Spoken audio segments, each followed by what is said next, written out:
लेकिन हम अपने कंफर्ट के चक्कर में ये भूल जाते हैं कि हमारे पेरेंट्स को हमसे कितनी उम्मीद है। हमें पता चलेगा कि हमने अपने पेरेंट्स का कितना दिल दुखाया।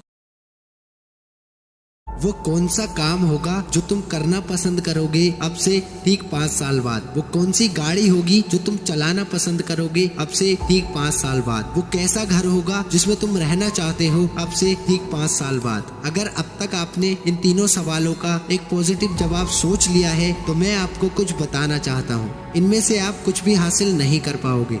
वो क्यों? क्योंकि इन सब चीजों को पाने के लिए जो मेहनत आपको करनी है आप वो नहीं कर रहे हो। अक्सर हमें पढ़ाई बोरिंग लगती है, जब भी किताबों को देखते हैं तो नींद आने लगती है, लेकिन हम अपने कंफर्ट के चक्कर में ये भूल जाते हैं कि हमारे पेरेंट्स को हमसे कितनी उम्मीदें हैं। वो हमारे लिए अपने जीवन का त्याग कर देते हैं। वो हमसे कुछ नहीं चाहते, वो बस चाहते हैं तो ये कि उनका बच्चा पढ़ लिख कर एक अच्छा इंसान बने। आज हमें शायद इस बात का एहसास ना हो, लेकिन कल जब हमारे बच्चे भी वही सब करेंगे जो आज हम कर रहे हैं, तब शायद हमें पता चलेगा कि हमने अपने पेरेंट्स का कितना दिल दुखाया है। उनकी एक ख्वाहिश, एक सपना भी हम पूरा नहीं कर पाए। हम खुद को बेहतर इंसान नहीं बना पाए। हम खुद अपने सपने भी पूरे नहीं कर पाए। 14 से 25 की ये वो एज होती है जब हम जवानी में कदम रखते हैं, जब हम अपने अपोजिट जेंडर से ज्यादातर अट्रैक्ट होते हैं, जब हम नए नए दोस्त बनाते हैं, और यही अट्रैक्शन, यही फ्रेंडशिप हमारे सपनों को, हमारे गोल्स को हमारे माइंड में धुंधला कर देती है। और हम ये भूल जाते हैं कि हमें मन लगाकर पढ़ना भी था, हमें अपने गोल्स को अचीव भी करना था, हमें एक बड़ा बिजनेसमैन भी बनना था, एक महंगी कार और एक बड़ा घर भी खरीदना था, हमें अपने पेरेंट्स के सपनों को पूरा करना था। हम इनमें से कोई सा भी काम नहीं कर पाते हैं और बस बाबू सोना ही करते रह जाते हैं। दोस्तों, एक कड़वी सच्चाई है, आप समझो या ना समझो, ये अपना काम करती रहेगी। आप बाबू सोना करते रहोगे और एक दिन आपके बाबू को कोई पैसे वाला बाबूजी ले जाएगा। ये जो किताबें आज तुम्हें सुला देती हैं, यही किताबें तुम्हारी किस्मत जगा सकती हैं। यही किताबें तुम्हें एक बिजनेसमैन बना सकती हैं और यही किताबें तुम्हें सक्सेसफुल इंसान बना सकती हैं, बशर्ते आप इन्हें अपना लो। आप इन किताबों से दिल लगा लो और सारी डिस्ट्रैक्शन को साइड कर दो और अपने मन को पढ़ाई में लगा लो। केवल सोचने से तुम यहाँ कुछ भी हासिल नहीं कर पाओगे। हो सकता है तुम डॉक्टर बनना चाहते हो या कोई IPS बनना चाहता हो या फिर कोई बड़ा बिजनेसमैन बनना चाहता हो। आपका सपना कुछ भी हो, उसे पूरा करने का आसान रास्ता केवल किताबों से होकर गुजरता है और बिना रास्ता तय किए आप किसी भी मंजिल तक नहीं पहुँच सकते। इसलिए पहले रास्ता क्लियर करो और उसके बाद वो पालो जो भी तुम पाना चाहते हो। दोस्तों, एग्जाम का सीजन चल रहा है और साथ ही शादियों का भी, लेकिन ये तुम्हें डिसाइड करना है कि शादियों में एंजॉय करके अपनी जिंदगी बर्बाद करनी है या पढ़ाई करके खुद को काबिल बनाना है। All the very best.